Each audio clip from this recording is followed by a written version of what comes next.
आज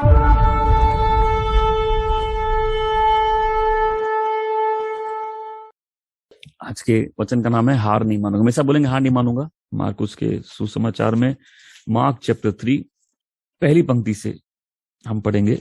यही कहानी मार्क 3 का 1 से 5, यही कहानी मत्ती 12 का 9 से 13 में भी है। लूका 6 का 6 से 10 में भी है। Luke chapter 6 verse 6 to 10। मैं मार्क चैप्टर 3 वर्स 1 to 5 पढ़ता हूं। और वह फिर आराधनालय में गया। वहां एक मनुष्य था जिसका हाथ सूख गया था। वह उस पर दोष लगाने के लिए उसके ताक में थे कि देखे वह सब्त के दिन उसे चंगा करता है या नहीं। उसने सूखे हाथ वाले मनुष्य से कहा, उठ, बीच में खड़ा हो। उसने उनसे कहा, सब्त के दिन भला करना उचित है या बुरा करना, प्राण को बचाना या घात करना? परंतु वे चुप रहे। उसने चारों ओर उनको क्रोध भरी दृष्टि से देखा और उनके हृदय की कठोरता पर दुखी होकर उसने उस मनुष्य से कहा, अपने हाथ बढ़ा। उसने उसे बढ़ाया और उसका हाथ फिर अच्छा हो गया। तब फरीसी बाहर निकले और तुरंत यीशु के विरुद्ध हेरोदियों के साथ सम्मति करने लगे कि किस प्रकार उसे नाश करे। जब हम इन पंक्तियों को पढ़ते हैं, ध्यान से अगर पढ़ेंगे तो कुछ लोग तैयार थे प्रभु यीशु को फंसाने के लिए। कुछ लोग तैयार थे कि कब वो कोई गलती करे और वो उनको फंसा दे। और प्रभु यीशु फिर से आराधनालय में जाते हैं। ये सब्त का दिन होता है और वहां एक व्यक्ति होता है जिसका हाथ सूखा हो। तो प्रभु यीशु वहां आराधनालय में जाते हैं और फरीसी उनको देख रहे होते हैं और यही ध्यान रहता है कि इस व्यक्ति को वापस फंसाया जाए। अब प्रभु यीशु उनको एक बात बताते हैं कि सब्त के दिन अच्छे काम से कोई रेस्ट नहीं है। आज कोई है जो ये वचन सुन रहा है, प्लीज ध्यान से सुनो। तुमने लाइफ में डिस्करेजमेंट के कारण, ऑपोजिशन के कारण, रिजेक्शन के कारण अगर अपने अच्छे काम बंद कर दिए तो आज प्रभु कह रहे अच्छे काम से रेस्ट नहीं लिया जाता है। वो भला काम जो मुझे और आपको मालूम है हमको करना है, उससे रेस्ट नहीं लिया जाता है।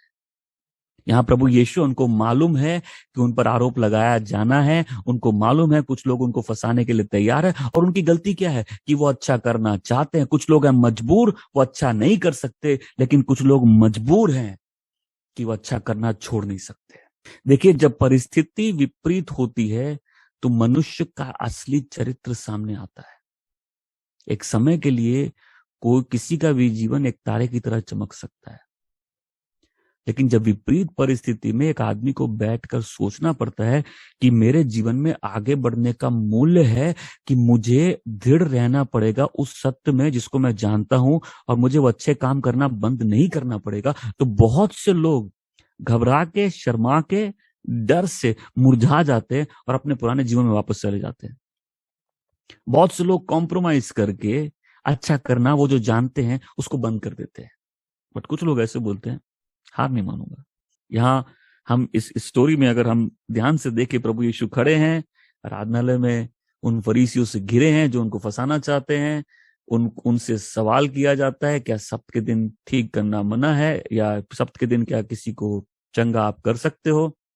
और प्रभु उसका जवाब पहले कैसे देते हैं? सबके सामने उस आदमी को खड़ा करके पहले चंगा करते हैं। मेरी बात ध्यान से सुनिए। जब हम कोई अच्छा करने की क्षमता रखते हैं तो हमारे लाइफ में ऑब्लिगेशन भी है उसको करने का। जब हम कोई अच्छा अपने जीवन से करने की क्षमता रखते हैं तो हमारे ऊपर भार भी है कि वो अच्छा हमारे जीवन से होना चाहिए।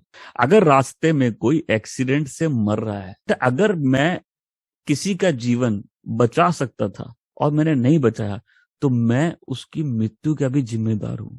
हम जानते हैं कि जो गलत हमको नहीं करना, हम जब उसको करते हैं हम पाप करते हैं, लेकिन हम भूल जाते हैं जो अच्छाई हमको करनी और हम नहीं करते तब भी हम पाप करते हैं। जिस भले काम की क्षमता हमको दी गई है, जिस भले काम की समझ हमको दी गई है, जो सत्य हम पे प्रकट किया गया, हम उसके लिए जिम्मेदार हैं। मैं फिर से कहता हूं, वो अच्छा काम जिसको करने की क्षमता मुझे मिली है, उसको करने का भार भी मेरे ऊपर है क्योंकि मैं जिम्मेदार हूं उसके लिए। और अगर मैं नहीं करता हूं उसको, तो उस नहीं करने के कारण वो पाप मेरे सिर पे आता है। ये वीक टू वीक मैं सबको याद दिलाना चाहता हूं कि कॉम्प्रोमाइज लाइफ जीना बहुत आसान है, पाप में जीना बहुत आसान है, मुड़ जाना बहुत आसान है। लेकिन कोई व्यक्ति अगर अपने इरादों में स्थिर रहे, अपने जीवन में जानते हुए कि ये क्षमता परमेश्वर ने मुझे दी है, ये भला करने की क्षमता परमेश्वर ने मुझे दी है, और अगर वो उस क्षमता के अनुसार अपने जीवन में आगे बढ़ता रहे, तो वो कहीं ना कहीं दिखाता है कि वो प्रभु यीशु का चेला है। क्योंकि यहाँ एक व्यक्ति है जो दुश्मनों से घिरा हुआ है, वो जानता है कि आगे क्रूस है, धिक्कार है, तकलीफें हैं। वो जानता है कि ये फंसाना चाहते हैं, लेकिन पहले भरी सभा में उस आदमी को खड़ा करा के उसको चंगा करता है और बोलता है अच्छा करने में कोई रेस्ट नहीं है। आज अगर कोई रेस्ट ले लिया उस चीज से, तो हमको याद करना है अच्छे करने में कोई रेस्ट नहीं है। जो भलाई मैं कर सकता हूं, मैं एक एग्जांपल दे रहा हूं। कई बार गरीब लोग पैसा मांगते हैं और आमतौर पर लोग बोलते हैं बदमाश है, वो बदमाश है, राइट। लेकिन वचन कहता है जो गरीब की नहीं सुनता, एक गरीब जब बोलता और अपने कान बंद कर लेता है, परमेश्वर उसकी नहीं सुनता। मतलब अगर मेरे पास रोटी है जो मैं किसी को खिला सकूं, कपड़े हैं जो किसी को पहना सकूं, कोई अज्ञान है जिसको मैं ज्ञान दे सकूं, अगर कोई नाश हो रहा है जिसको मैं बचा सकूं, जो भला करने की क्षमता मेरे पास है उसको करने की जिम्मेदारी भी मेरे ऊपर है, मेरी ऑब्लिगेशन है उसको पूरा करने की। प्रभु कहते हैं मत्ती 25:45 में, और फिर मैं कहूंगा मैं तुमसे सच कहता हूं कि तुमने ये सबसे छोटों के लिए जो नहीं किया वो तुमने मेरे लिए नहीं किया। मैं भूखा था, तुमने मुझे खिलाया, मैं नंगा था, तुमने मुझे कपड़े पहनाए, मैं जेल में था, तुम मुझसे मिलने आए। तो बोले प्रभु ये सब हमने आपके लिए कब किया? जब तुमने एक छोटे से छोटे के लिए ऐसा किया तुमने मेरे लिए किया, और जब तुमने नहीं किया तुमने मेरे लिए नहीं किया। याकूब 4:17 में लिखा है, इसीलिए वो जो जानता है कि वो भला जो उसको करना और वो नहीं करता, वो पाप करता है। अगर मैं जानता हूं मेरी ड्यूटी क्या है, अगर मैं जानता हूं मेरी जिम्मेदारी क्या है, मुझे क्या करना है, अगर मेरे जीवन के द्वारा, मेरे इन्फ्लुएंस के द्वारा, मेरे पैसों के द्वारा, मेरे ज्ञान के द्वारा, मेरे उस सत्य को जानने के द्वारा मैं किसी के भी जीवन में भला काम प्रकट कर सकता हूं, परमेश्वर की कृपा, उसकी दया, उसका प्रेम ला सकता हूं, मैं उसके लिए जिम्मेदार हूं। क्योंकि विश्राम के दिन भला करने में कोई रेस्ट नहीं है, और इनफैक्ट लाइफ में अच्छा काम करने में रेस्ट नहीं ले सकते हम लोग। ये गाना गाना पीछे नहीं मुड़ूंगा बहुत आसान है, लेकिन कई लोग हैं डिस्करेजमेंट में, फ्रस्ट्रेशन में पांव मुड़ जाते पीछे, हम हार मान जाते हैं। और यहाँ एक ग्रेटेस्ट लाइफ है जो मतलब एक ऐसा महान जीवन जो पृथ्वी पर कदम रखता है, जो हमारे लिए सारी तकलीफों को झेलता है। आज जब आपको उल्टा सीधा अच्छा करने के लिए सुनना पड़ता है, हम पापी हैं, हम अगर गलत जीवन जी रहे हैं तो हम सबको उसका भुगतान तो करना है। लेकिन सोचो कोई अगर धार्मिकता के कारण जीवन में संकट से जाता है तो बहुत से लोग उस पर पत्थर उठा के फेंकने के लिए तैयार हो जाते हैं, और उस समय कोई उस व्यक्ति के निराशा के लेवल को समझ सकता है कि ये सब मुझ पर इसलिए आ रहा है, इसलिए नहीं कि मैंने कुछ गलती की है, ये सब इसलिए आ रहा है कि ये तो मैंने सही करने की कोशिश की। लेकिन जब उसके बावजूद एक व्यक्ति बोलता है कि जो सत्य मैं जानता हूं, जो प्रभाव मैं लेके आ सकता हूं, जिस लहू का मैं कर्जदार हूं, उससे मैं कैसे मुड़ सकता हूं। कई लोग देखते हैं, लेकिन क्योंकि जीवन में विपरीत परिस्थितियां पीछा नहीं छोड़ती, तो कई बार तौबा कर लेते हैं, भाई ये अच्छा हम करेंगे नहीं, लेकिन हम उसके लिए जिम्मेदार हैं। कई लोग अपने लालच में, कई लोग अपने डर में, कई लोग इसलिए कि वो कोल्ड हो जाते हैं, अब वो फील नहीं कर पा रहे। मूव्ड क्या चीज होती है?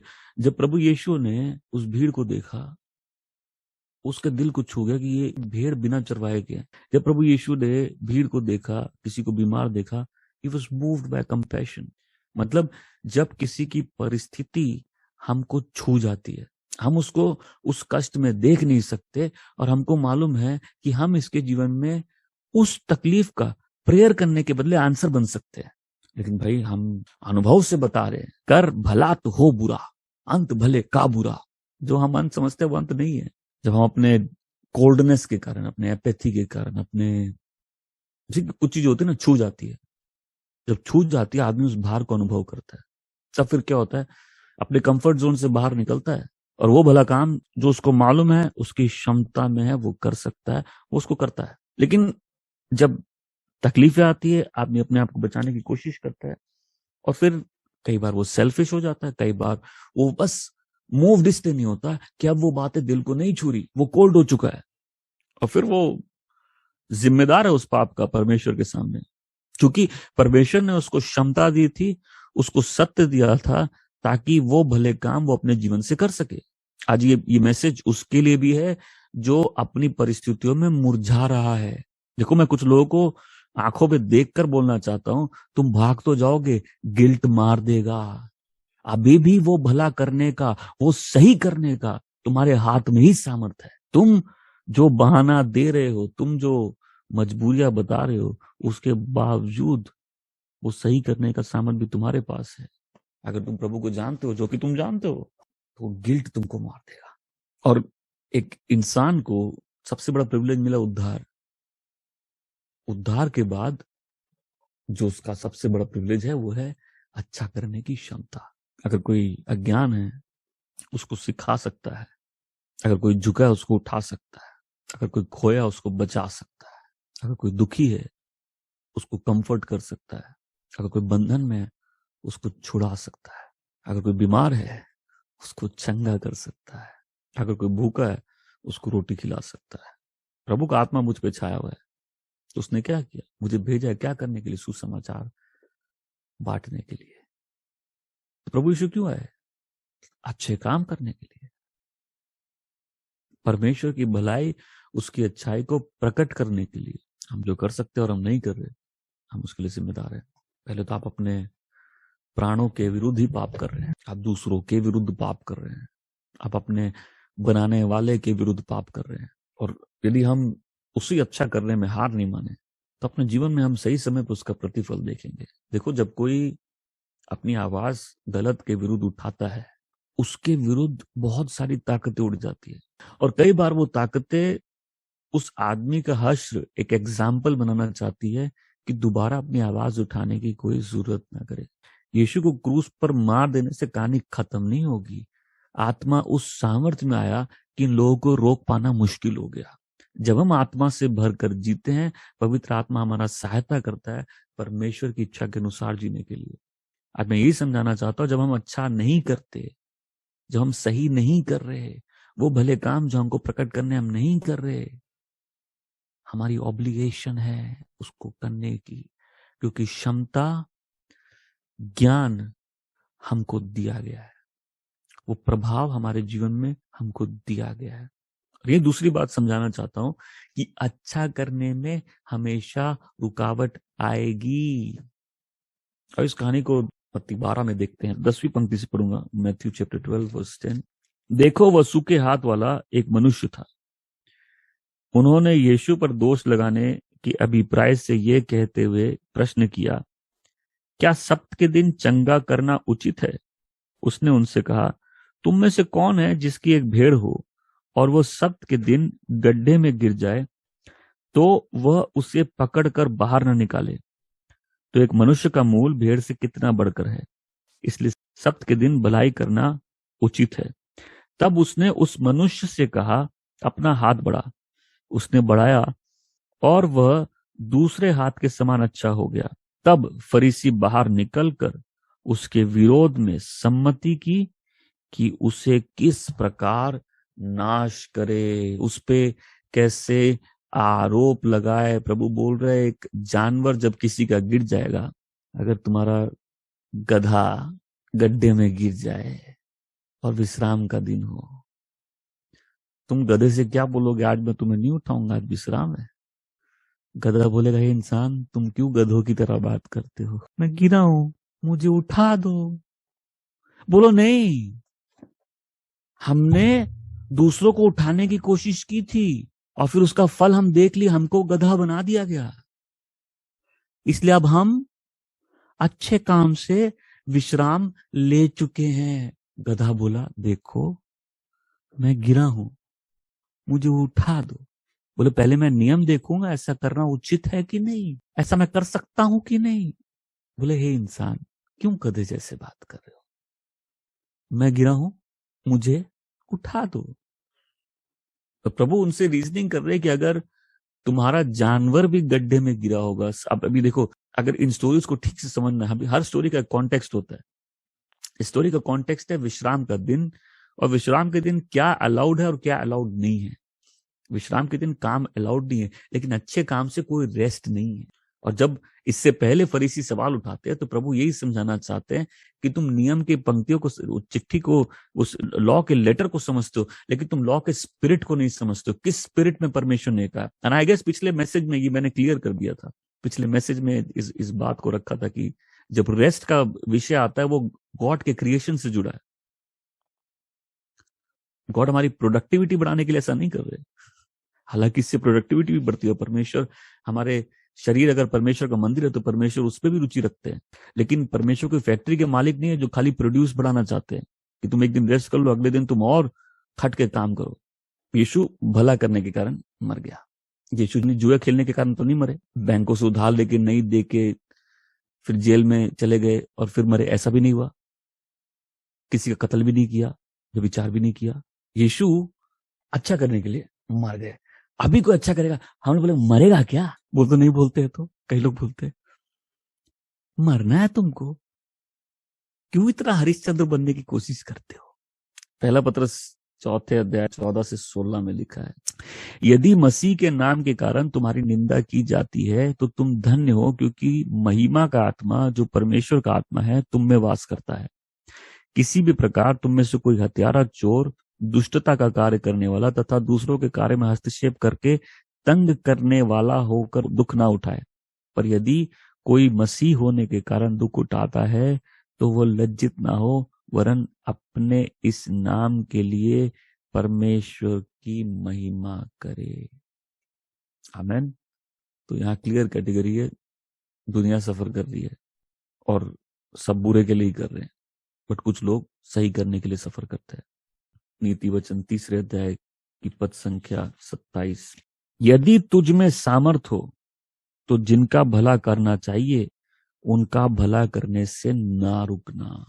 तुम बोलोगे प्रार्थना में, प्रभु आपको नहीं मालूम लोग हमको कैसे सता रहे हैं या हमको कितना सुनना पड़ रहा है। प्रभु बोलेंगे, हम जानते हैं अच्छा करने के लिए तकलीफ झेलना क्या होता है। आई मीन, फरीसियों का पाप समझो। तुम्हारे सामने कोई मरा जिंदा हो जाए, किसी अंधे को आंख मिल जाए, कोई कोढ़ी शुद्ध हो जाए, कोई पापी माफ हो जाए, कोई रोगी चंगा हो जाए, और तुम परमेश्वर को महिमा नहीं देकर तुम उस व्यक्ति को जब सताते हो या उस पर आरोप लगाते हो जो उनकी मदद कर रहा है, तो तुम समझो प्रभु यीशु कैसे कठोर हृदय वाले लोगों से घिरे हुए थे। वो नजारे, वो चमत्कार, वो जीवन जिसको देखकर पापियों की आंख भर जानी चाहिए, दुष्ट को अपने बुरे जीवन से मुड़ जाना चाहिए। यदि उस भलाई को देखकर कोई कठोर होकर उसी भला करने वाले को जब तंग करता है, देखो ये दुनिया का सिस्टम क्या है, जब कोई एक आदमी अच्छा करता है ना, वो अपने अच्छा करने के द्वारा बुरे आदमी पर दोष लगा रहा है। बोले, तुम हमको गिल्टी फील करा रहे हो, दूर हटो यहां से, हम तो अच्छा करेंगे नहीं, तुमको भी नहीं करने देंगे। जीवन बदल गए, लोग चंगे हो गए, ट्रांसफॉर्म्ड हो गए, लेकिन उन लोगों ने परमेश्वर को महिमा नहीं दी। और देखो वचन क्या कहता है, प्रभु यीशु ने गुस्से से उनको देखा। दूसरी जगह में था कि वो ग्रीव्ड थे, वो दुखी थे इनके दिल की कठोरता के कारण, क्योंकि वो अंधे थे। प्रभु यीशु ने अच्छा करने में हार नहीं मानी, उनकी सेवा रुकी नहीं, उनके कदम रुके नहीं, उन्होंने सबके बीच में उस आदमी को खड़ा किया, उसको चंगा किया। क्यों? बोलते मैं अच्छा करने वालों का प्रभु, मैं अच्छा करने वालों का प्रभु। और उनको मालूम है कि अच्छा करने के कारण कैसे रेजिस्ट किया जाता है, कैसे मजाक उड़ाया जाता है, कैसे ईवल प्लॉटिंग होती है, कैसे दुश्मनों से घिर जाते। प्रभु यीशु वहां से फिर निर्जन प्रदेश में चले गए। स्ट्रेटेजीज चेंज होती है, प्रिंसिपल चेंज नहीं होते। आदमी तरीके बदल देता है। यीशु वहां से निर्जन प्रदेश में चले गए। देखो, मैंने इससे पहले 2-3 कहानी पहले बताया था कि प्रभु यीशु ने उस आदमी को बोला कि किसी को मत बताना इस चंगाई के बारे में, और उसने जाके सबको बता दिया। उसका रिजल्ट क्या हुआ? प्रभु यीशु वहां रह नहीं सके, उस शहर में नहीं रह सके, और प्रभु यीशु को बाहर निर्जन प्रदेश में रहना पड़ा अपने चेलों के साथ। तो बोल, तुम नहीं करो। बोले ठीक है, अभी हम तुमको दिखाते हैं। व्यक्ति खड़े हो। जिस व्यक्ति का हाथ सूखा था, प्रभु ने उसको पहले सबके सामने खड़ा कराया और उसको सबके सामने बोला, हाथ बढ़ाओ।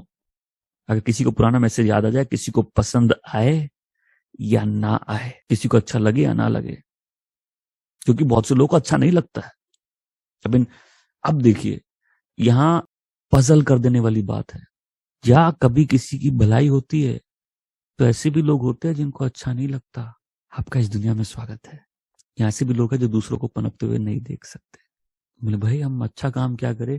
तुम प्रभु में आए हो, वही डिफिकल्ट है। तुमको प्रार्थना करनी है, वो डिफिकल्ट है। तुम बोलोगे क्यों? हर अच्छे काम में रुकावट है। तुमको सहभागिता करनी मुश्किल है। तुमको प्रभु के आज्ञाओं में आगे बढ़ना मुश्किल है। तुम देखो, अच्छा करने में हार कैसे नहीं मानते। बोले, तुम जब एक जानवर को छुड़ा लोगे तो क्या एक मनुष्य का जीवन ज्यादा कीमती नहीं है? और सुन लो, अच्छा करने में कोई रेस्ट नहीं है। यीशु अच्छा करने वालों के भी प्रभु है, is the lord of those who do good. आमेन।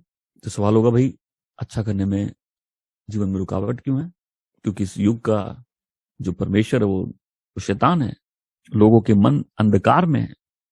प्रभु यीशु के समय में हेरोद हो, पायलट हो, फरीसी हो, जितने भी लीडरशिप पोजीशंस थी, सब सैटेनिकली इन्फिल्ट्रेटेड थी। मतलब दुष्ट लोग राज्य कर रहे थे। आज भी कुछ फर्क नहीं है। जिस दिन तुम बोलते हो मुझे अच्छा जीवन जीना है, तुम इंस्टेंटली एक टारगेट हो। यदि किसी को इन तकलीफों से बचना है, वो मुरझा जाए, उसके कदम पीछे मुड़ जाए, वो ठंडा हो जाए। तुम आज सर्विस में बोलो मैं पश्चाताप करता हूं, परिस्थितियां कैसे विपरीत हो जाती है। विपरीत परिस्थिति ही लोगों के बारे में बहुत कुछ बता देती है। शुरू में सब आते हैं, सब अच्छा अच्छा बोलते हैं ना, आप तो स्वर्गदूत है। जब आदमी टेस्ट होता है तो सब सामने आ जाता है। हम लोग सब जब लाइफ में डिफिकल्ट फेज से जाते हैं, कई बार वीक पड़ते हैं। और कोई बोलेगा कि मैं एक सीजन के लिए तकलीफ में गया, तो ये उस बारे में नहीं। मैं बोल रहा हूं, जब हमको अच्छा करने के कारण, सही करने के कारण, भले काम करने के कारण, वो जो हम जानते हैं सही है करने के कारण हमारे जीवन में रुकावट आती है, तब दो ही चीजें हो सकती है। या तो हम दुखी होकर पीछे मुड़ जाए, या हम अपने मन में निश्चित हो जाए कि मैं जीऊं तो मसीह का हूं, मैं मरूं तो मसीह का हूं। हम निश्चित हो जाए कि अच्छे करने वालों का प्रभु भी प्रभु यीशु है। आमीन। और अच्छे काम करने से कोई रेस्ट नहीं है। भाई जब एक रोशनी चमकती है, अंधकार को शर्म नहीं आएगी? तुम चमक रहे हो तो बोलो तुमको क्या प्रॉब्लम है? तुम भूल गए हम अंधकार है। तुम्हारे अच्छे काम हम पर दोष लाते हैं। मैं चाहता हूं इस बात को समझो। जब हम इस दुनिया के बारे में सोचते हैं, ठीक है, फिर से समझना इस बात को। जब कोई एक व्यक्ति मन में ठान लेता है मुझे अच्छे काम करने हैं, मुझे सही जीवन जीना है, और जब तुम्हारे काम दूसरों के सामने चमकते हैं, क्या तुम इस बात को समझते हो कि तुम्हारे अच्छे काम ही उन पर दोष लाते हैं? उनको घृणा इस बात से है कि तुम्हारे अच्छे काम उनको गिल्ट लाते हैं। वो अपनों के बीच में, उसके अपनों ने उसको ग्रहण नहीं किया। क्यों? रोशनी जब आती है, अंधकार उसको ग्रहण नहीं करता, अंधकार शर्मा के भाग जाता है। तुम लोग इस दुनिया में इतने हर अच्छा काम करने में रुकावट है। पाप करो कोई रुकावट नहीं, झूठ बोलो कोई रुकावट नहीं, गाली दो कोई रुकावट नहीं है, हर गलत काम में कोई रुकावट नहीं है। पर जहां आदमी अच्छा करना सोचता है तो उसको समझ में आता है जीवन के मायने बदल जाते हैं। अगर इस मिनिस्ट्री में कोई आता है, जब मैं बोलता हूं, एक तो लोग झूठे वादे दे के लाते हैं, आओ प्रभु यीशु के पास सब ठीक हो जाएगा। जिसके पीछे तुम चल रहे हो उसके साथ ठीक नहीं हुआ, उसके पांव डस लिए। लेकिन उसने क्या किया? उन्होंने सिर्फ उसका सिर कुचल दिया। उन्होंने प्रभु यीशु का भी पांव डस लिया। प्रभु यीशु ने ज्यादा कुछ नहीं किया, बस उनका सिर कुचल दिए। हम लोगों को झूठ बोल के लाते हैं कि प्रभु यीशु के पास आओ सब ठीक हो जाएगा। और ये सब ठीक का मतलब परिभाषा क्या है? ये सब्जेक्टिव है। जब नया नया बिलीवर आता है, वो ऐसे ही प्रेयर करना, प्रभु सबका ठीक करना, सबको ब्लेस करना, सबका ठीक हो जाए। और तुम फिर शायद सबसे बड़े पापी होगे, क्योंकि तुम्हारी प्रेयर तो कभी नहीं सुनी गई। तो फिर हम जब किसी को पहले बोल दे कि भाई यहां से आगे बढ़ोगे, कठिनाई आएगी। तो ये नकारात्मक बातें नहीं है, ये किसी को ये बात आभास दिलाना भाई कॉम्प्रोमाइज लाइफ जीना बहुत आसान है। लेकिन जिस दिन तुम प्रभु यीशु के पीछे चलोगे, अपना क्रूस उठाना पड़ेगा तुमको।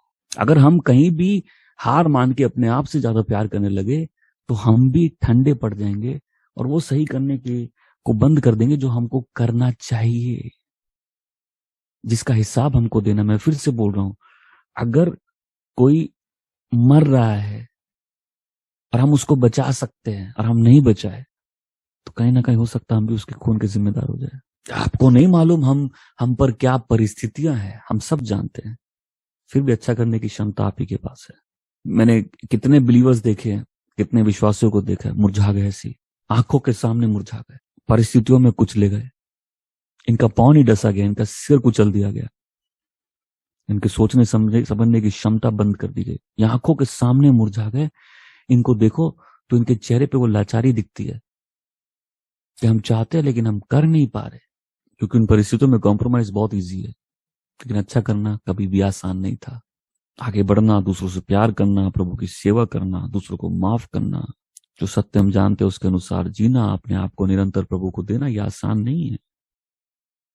कॉम्प्रोमाइज इजी है, बैक साइड होना इजी है, धार्मिकता से मुड़ जाना आसान है, सेकंड ग्रेड लाइफ जीना आसान है। लेकिन आज इसको हम तो ऐसे करूंगा ये बता के कि क्यों हार नहीं माननी है। देखो, एक आदमी जब अच्छा करता है ना, बहुत रिस्की काम है।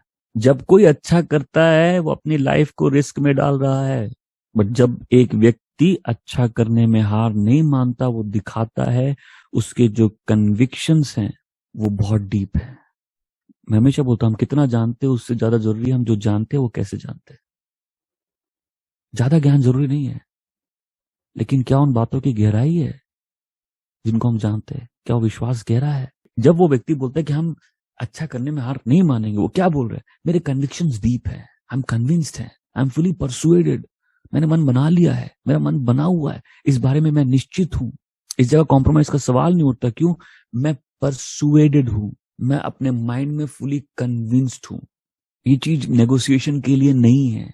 देखो, हम सब जब घिर जाते हैं ना, उसी को पुकारते हैं, उसी से पूछते हैं। और कई बार हमको लगता है कि परमेश्वर ने हमको छोड़ दिया है। क्या प्रभु यीशु ने खुद नहीं बोला था, हे मेरे पिता तूने मुझे क्यों त्याग दिया? तो जब उसने कहा था, हमारे जीवन में मौके आते हैं हमको लगता है परमेश्वर ने हमको त्याग दिया है। बट आज जब हम आराधना कर रहे थे और यही बात मेरे मन में इतने भारी रूप से आ रही थी कि उसका प्रेम जब हम लोग वापस चखते हैं और देखते हैं कि हमारे इसी अवस्था में भी उसका प्रेम हमको ओवरवेल्म करता है, वो हमको ज्यादा मजबूर करता है वापस लौट के आने के लिए। कि हम नकार सकते हैं लेकिन वो नहीं नकार सकता। जो व्यक्ति हार नहीं मानता वो दिखाता है गॉड ही मेरी प्रोटेक्शन है और गॉड ही मेरा रिवॉर्ड है, वही मेरा रिवॉर्ड है। ये वही लोग है जो उसका चेहरा देख के दिन प्रतिदिन स्ट्रेंथन होते हैं। यीशु हमारा एग्जाम्पल है। प्रभु आप कितनी भलाई करते हैं। बोला, हम इतनी करते हैं कि तुम्हारी बुराई से भी हम भलाई निकाल लेते हैं। भले ही कई बार तुमको भी लगे कि चीजें तुम्हारी विपरीत है और तुम्हारी बुराई के लिए हो रही है, परमेश्वर उसमें भी भलाई उत्पन्न करने में सक्षम है और वो ऐसा करता भी है। पूछो क्यों? क्योंकि परमेश्वर भले काम नहीं करता, परमेश्वर जो करता है वो भला है। परमेश्वर ने जब सृष्टि बनाई, अच्छी बनाई, भली बनाई, गुड। जब मैन को बोला वेरी गुड। उत्पत्ति 1:31 में जब उसने अपने छठे दिन के कामों को देखा, बोले ये बहुत अच्छा है। क्यों? परमेश्वर शुरू से अच्छा करते हैं। तो पहला रीजन मैं क्यों नहीं बंद करूं? क्योंकि पिता परमेश्वर अच्छे काम करते हैं। उसने जो बनाया अच्छा बनाया। और लेकिन फिर भी मैं तो बहुत डाउटफुल, और डाउट करूंगा, और भी रीजन दीजिए, दूंगा, जरूर दूंगा। हमको उसने यीशु मसीह में चुना है, हम उसके हाथों की कारीगरी हैं ताकि हम भले काम प्रकट करें। और मैं चाहता हूं ये पंक्ति हम सबको याद हो, जो जिस भाषा में पढ़ता है उस भाषा में उसको याद है। एफिसियों 2 अध्याय का पद संख्या 10, एफिसियों की पुस्तक 2 अध्याय का पद संख्या 10। क्योंकि हम उसके हाथ की कारीगरी हैं, जो मसीह यीशु में उन भले कार्यों के लिए सृजे गए हैं जिन्हें परमेश्वर ने प्रारंभ ही से तैयार किया है कि हम उन्हें करें। आमीन। हम परमेश्वर के हाथों की कारीगरी हैं और उसने हमको मसीह यीशु में तैयार किया। क्या करने के लिए? अच्छे काम करने के लिए। आमीन। मैं आखिरी बात जो बोलता हूं, अच्छे काम क्यों करे और हार क्यों नहीं माने। पहला, कि परमेश्वर के सारे काम अच्छे हैं। आमीन। दूसरा कि परमेश्वर ने हमको सृजा है मसीह यीशु में अच्छे कार्य करने के लिए, और इन कार्यों को परमेश्वर ने संसार से शुरुआत से पहले निर्धारित किया है। आमीन। तीसरा, परमेश्वर हमको अनुग्रह देता है वो भले काम करने के लिए। 2 कुरिन्थी 9:8, और परमेश्वर सब प्रकार का अनुग्रह तुम्हें बहुतायत से दे सकता है, जिसमें तुम सदैव सब बातों में परिपूर्ण रहो और हर भले कार्य के लिए तुम्हारे पास भरपूरी से हो। आमीन। परमेश्वर अच्छे काम करता है, उसने हमको चुना है अच्छे काम के लिए, वो हमको अनुग्रह देता है अच्छे काम के लिए। चौथी बात, परमेश्वर का वचन कहता है अच्छे काम करने में हार मत मानो। गलातियों 6:9, अच्छा करने में हार मत मानो, क्योंकि सही मौसम पे तुम उसका प्रतिफल देखोगे, सही समय पे उसका प्रतिफल देखोगे। आमीन। आखिरी बात, फिलिपियों 1:6 कहता है कि मैं इस बात में निश्चित हूं कि वो परमेश्वर जिसने तुमने भला काम चालू किया है, वो उसको मसीह यीशु के दिन, आगमन के दिन पूरा भी करेगा। आमीन। परमेश्वर अपने काम कंप्लीट करते हैं और हमको भी गिव अप नहीं करना है। आमीन। हमको भी हार नहीं माननी है।